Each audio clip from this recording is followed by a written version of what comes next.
permute returns the number of permutation of a given number of items selected from a number of objects. In a permutation, the order is important. If order does not matter, then what you need is the number of combinations, and for that there is the combine function. Let's see that with an example. If we consider the number of permutations selected from 3 elements A, B, and C, 2 values, 2 items, then the possible permutations are AB, BA. BA is considered different than AB because of the order. Then we have BC and CB, and finally AC and CA.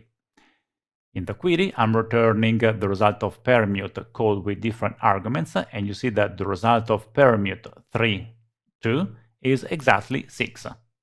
And you see different values depending on the number of permutations.